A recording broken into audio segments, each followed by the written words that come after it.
One, A Star Wars Story, directed by Gareth Edwards and starring Felicity Jones, Diego Luna, Alan Tudyk, Donnie Yen, and Wen Jiang, is technically the first film following the Disney takeover of the Star Wars franchise and the emergence of a new trilogy that began with The Force Awakens, although this film is not set as part of any trilogy. It stands apart, which is why this is our next review in the chronological timeline. Rogue One is set between the events of Revenge of the Sith and A New Hope, and tells the story of how the Rebel Alliance got their hands on the Death Star plans, and the brave yet somewhat reluctant heroes who gave their lives for this very cause. The most startling part about this film as a Star Wars fan is that this is the first film in the franchise history not to feature an opening crawl. At first this just felt wrong, but when you think about it, it's the best way they could have gone about it. Reserving the opening crawl for the main episodes in the franchise and allowing for other filmmakers to tell stories within the Star Wars universe, while at the same time bringing their own styles and flares to it. Upon my first viewing of this film, on opening night no less, this film blew me away in ways I never thought possible, as it did with most. But with time and numerous repeat viewings,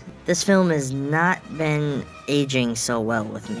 I look at it now, able to see many of the faults with not only the filmmaking, but within the narrative itself. I watched it very recently for this review and sadly found my attention a bit strained. This film bounces around quite a bit, even just in the opening moments. As I understand it, it has something to do with studio interference, that the film suffered from extensive reshoots that took it far over budget and backed the filmmakers into a corner in editing. And apparently the director isn't even happy with the final outcome, which is never a good thing to say about a film. The acting in this film is great, for the most part. Each character gives convincing performances that definitely fit into the franchise well. Alan Tudyk delivers a hilarious performance as the almost cynical droid K2SO. Ben Mendelsohn kicks ass as the Death Star director Krennic, who poses a formidable villain for the film. The one performance I had a hard time with was that of Felicity Jones as Jyn Erso. Her character seemed weak by comparison to her co-stars, and very underdeveloped. In a lot of ways it felt like we skipped over the more interesting aspects of her life. Now, I don't put fault on Jones for this. I believe that some of this may have been due to the reshoots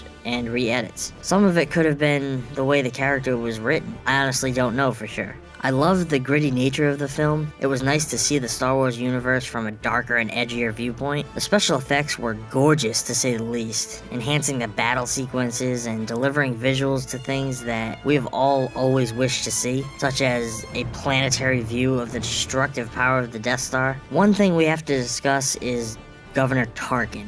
I did appreciate his character's inclusion in this film. It felt right to have him involved, but I think they used him far too much. I wish he had only been in one or two scenes, and I wish they had kept him obscured. That first shot where he is revealed and he has his back to the camera and we can see his reflection in the glass, that was perfect. That's how he should have stayed in that shot. He shouldn't have turned around. They put him a full CG character at the forefront of shots, and the more you look at him, the more you notice how fake he looks. Don't get me wrong, they got him near perfect, considering the actor passed away long before this film was made. But personally, CG will never match the real thing. But we did get the super sweet Darth Vader slaughter sequence. In fact, let's just take a moment and relish in it.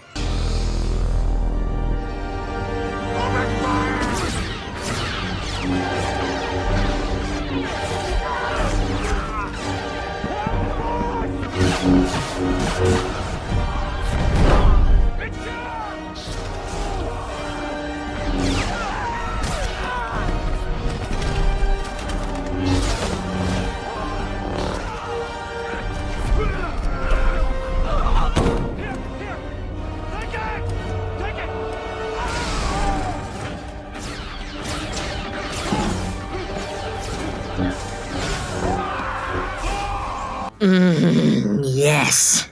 Nothing like the merciless slaughter of rebel scum. I like that they chose to tell this particular story. It's a simple one that many people wanted to know more about and also allowed for some complexities. It required strong characters and delivered us a dark tale of redemption and hope.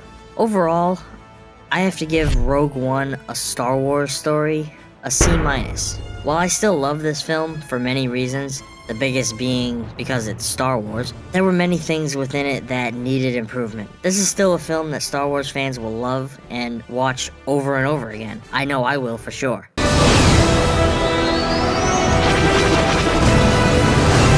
This is our chance to make a real difference.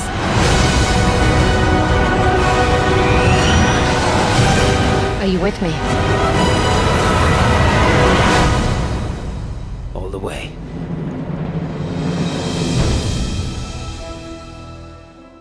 If you enjoyed today's segment, feel free to click that sub button to stay up to date on all my latest reviews. Click that little bell to be notified on all future uploads. If you'd like to show your support for Embrace the Film, consider becoming a patron. For as little as $1 a month, you can help me produce more content each week. If you have any suggestions for the show, or for films you would enjoy seeing reviewed, or if you have a short film that you would like me to review, feel free to leave a comment below. Don't forget to drop a like, and I will see you all next time. Thanks for watching.